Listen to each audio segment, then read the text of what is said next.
Hello friends, welcome to my channel stocks with Kevin.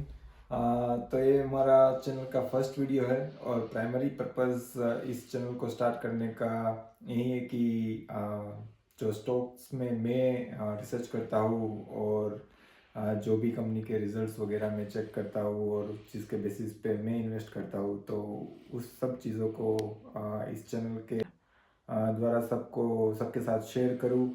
और may be comment section में आप कुछ भी टॉपिक भी मेंशन कर सकते हैं, तो हम उस चीज़ पे भी डिस्कस कर सकते हैं। ऐसा नहीं है कि मुझे सब चीज़ पता ही हो।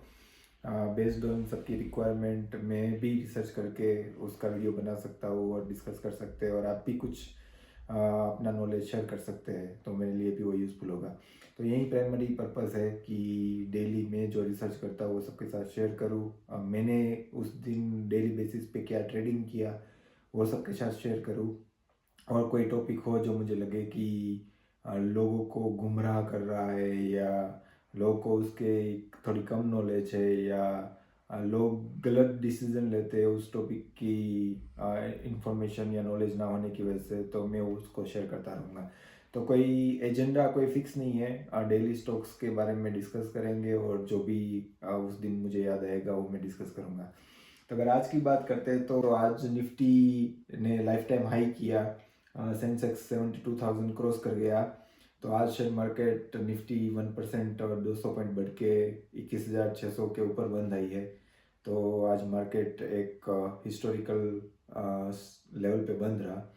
और इंडाइसिस की बात करें तो पीएसयू बैंक और मेटल और ऑटो सेक्टर सबसे ज़्यादा बढ़े, और एक ही इंडेक्स नेगेटिव रहा, ऑयल एंड गैस सेक्टर रहा। तो आज आज मुझे लगा कि अभी आईपीओ का सीज़न चल रहा है, तो मुझे थोड़ा आईपीओ के बारे में डिस्कस करना चाहिए कि आईपीओ क्या है, कौन से बेसिस पे आईपीओ में अप्लाई करना चाहिए नहीं करना चाहिए, वो डिसाइड करना चाहिए। तो आईपीओ जनरली क्या होता है? आईपीओ का फुल फॉर्म है इनिशियल पब्लिक ऑफरिंग। तो जनरली कोई कंपनी को लगता है कि उसको नया बिजनेस या नया नया कुछ भी इन्वेस्टमेंट या ग्रोथ के लिए कुछ इन्वेस्टमेंट चाहिए, तो उसके मल्टीपल तरीके हैं। जैसे कि मान लो मुझे कोई बिजनेस स्टार्ट करना है, तो मेरे पास बहुत सारे ऑप्शन है। जैसे कि अगर मेरे पास कोई पैसा पड़ा है तो मैं उसको यूज़ करूँ।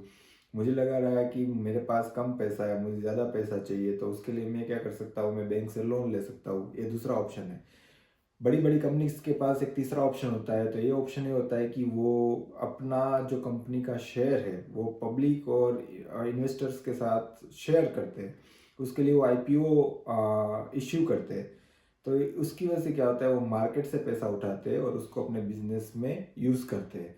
तो अगर तो सबको लगता है कि ये कंपनी है वो अच्छा रिटर्न दे सकती है, कंपनी के पास्ट रिजल्ट्स वो सब अच्छे हैं, तो जनरली हमें उस आईपीओ में अप्लाई करना चाहिए। और कंपनी के एसेट्स और कंपनी के फाइनेंसिस को देखते हुए कंपनी की वैल्यूएशन तय की जाती है। और कंपनी अपनी अपनी टोटल 100% हिस्से का कितना परसेंट शेयर लोगों में बांटना चाहती है, उसके बेसिस पे आईपीओ की इशू प्राइस डिसाइड होती है। तो ये हुआ आईपीओ। तो जनरली लोग अप्लाई करते हैं, रिटेल इन्वेस्टर्स भी होते हैं, इंस्टीट्यूट इन्वेस्टर्स भी होते हैं जो अप्लाई करते हैं, सबका अलग अलग कोटा होता है। तो ये जनरली आईपीओ होता है कि कंपनी को ग्रोथ के लिए जो बेसिक पैसे चाहिए वो आईपीओ के थ्रू वो मार्केट से उठाता है। तो जनरली अभी आईपीओ का सीजन चल रहा है और हमने देखा है कि अभी टाटा टेक का बहुत सालों के बाद टाटा का आईपीओ आया जो बहुत प्रीमियम के साथ खुला। इरेडा का आईपीओ आया जो भी बहुत प्रीमियम के साथ खुला। तो अभी हर रोज़ ना रोज़ कोई आईपीओ की लिस्टिंग हो रही है। तो लोग सारे आईपीओ अच्छे नहीं होते। आईपीओ जनरली क्या होता है कि कंपनी अपनी वैल्यूएशन डिसाइड करती है। जरूरी नहीं है कि जो कंपनी अपनी वैल्यूएशन डिसाइड करती है कंपनी की वैल्यूएशन एक्चुअल में इतनी हो। जनरली ऐसा होता है कि जैसे हमने देखा कि पेटीएम उन सब का आईपीओ 1200 में खुला था और अभी 600-700 चल रहा है, क्योंकि कंपनी ने अपनी वैल्यूएशन बहुत हाई रखी हुई होती है। तो उसके बाद क्या होता है, शेयर या तो बहुत नीचे गिरता है या तो लिस्टिंग के बाद गिर जाता है। तो जब भी आप कोई भी आईपीओ में अप्लाई करने का सोच रहे हो, क्योंकि अभी टाटा का आईपीओ बड़ा खुला है, तो लोगों में एक तरह से ये चल गया कि चलो कोई भी आईपीओ भर देते हैं, ऊपर ही खुलेगा, हमें शॉर्ट टर्म में बड़ा फायदा हो जाएगा। ये ज़रूरी नहीं होता। तो सिंपल सी चीज़ है, आईपीओ के साथ एक और टर्म होता है, उसको बोलते हैं जीएमपी, उसको बोलते हैं ग्रे मार्केट प्रीमियम। तो ग्रे मार्केट प्रीमियम ये बताता है कि ये सिंपल सा फंडा है, जो भी एनालिस्ट होते हैं वो डिसाइड करते हैं कि इस आईपीओ को रिस्पॉन्स कैसा मिल रहा है, इस आईपीओ की जो कंपनी ने प्राइस डिसाइड की है वो कितनी फेयर है मार्केट के हिसाब से, और आईपीओ को इस कंपनी का जो पास्ट फाइनेंसिस है वो कैसा रहा है, और आईपीओ ये पैसा वो कंपनी कहाँ इन्वेस्ट करने वाली है, और फ्यूचर में उसका उस सेक्टर का ग्रोथ कितना रहेगा, जो कि कंपनी रिटर्न कैसा दे सकती है, उन सब के बेसिस पे एक ग्रे मार्केट प्रीमियम डिसाइड होता है।